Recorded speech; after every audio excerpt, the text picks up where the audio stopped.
Hi, my name is Alyssa and I'm the creator behind Pearly White Patterns. In this video, I'm going to be talking to you about gauge.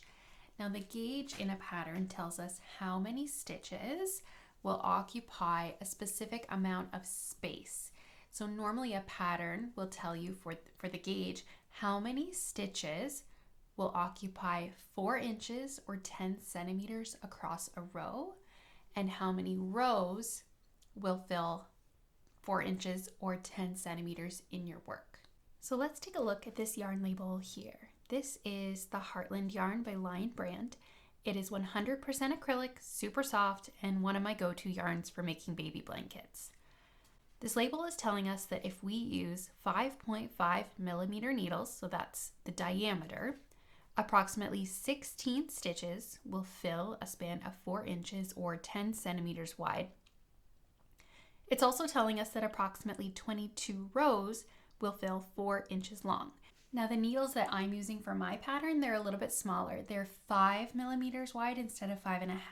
So I knit this little sample swatch to see what my gauge would be. Gauge is important because it helps you determine how big your final project will be. Even if you use the same yarn and the same needles that a pattern calls for, you could end up having a blanket or a sweater that's a little bit larger than what the pattern told you to plan for. And that's just because you might be a tighter or a looser knitter. So I always recommend doing a sample swatch and knowing your own gauge the first time you use a yarn plus needles. If you've knit a project before with that yarn and those same needles, you don't need to do a gauge every time. It's just for every new yarn and needle combination that I definitely recommend you do a gauge swatch first. So here's my sample swatch knit in stockinette stitch. Now just a reminder, in stockinette, you're knitting on the right side and purling on the wrong side. We're just gonna make sure I have enough material to work with here. I need at least 4 inches wide and 4 inches long. And it looks like I've just barely got 4 inches worth of rows here, so that's just perfect. Okay, so now I'm gonna lay my ruler down and put the 0 marker on the left side of one of the stitches.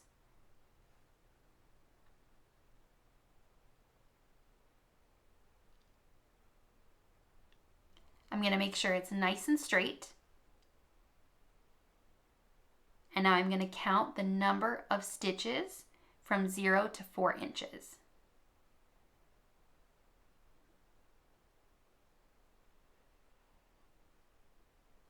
Now just a reminder that each stitch in stockinette is one of those little V's that you see. So you have to count how many V's are between 0 and the 4 inch mark. And I've counted 18 stitches.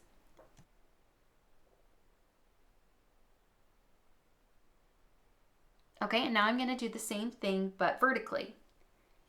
I'm going to place the ruler so that the 0 marker is right at the top of one of the V's.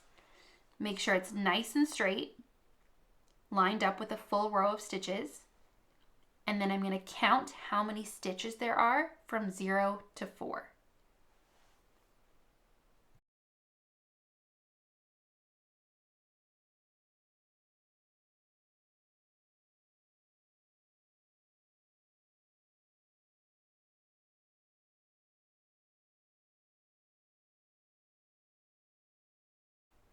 And I've got about 23 rows. Okay, so now that we've measured my gauge and we know what mine is, it's time for you to do yours and see if yours is similar. Now here's a tricky part. You might need to bookmark this piece to come back to it because it can be a little bit confusing.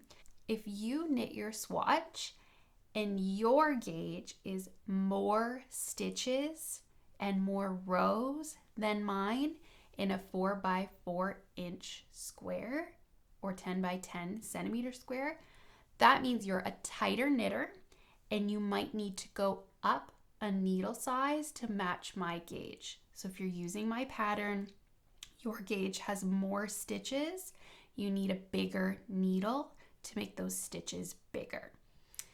Okay, now the opposite may be true. If you knit a sample swatch and you have fewer stitches in 4 inches or 10 centimeters than what the pattern calls for, you may need to go down a needle size to match that gauge more closely. For example, if you are about to knit the Lorne baby blanket, which is a really common knitting kit and pattern that I have in my shop, and you think, oh gosh, I need a bigger needle size because my gauge is tighter than Alyssa's. You can go up a needle size. You could try, instead of using 5mm needles, you can go to 5.25 or 5.5, or you can just say, you know what, I'm just going to accept that my final blanket size is going to be a little bit smaller.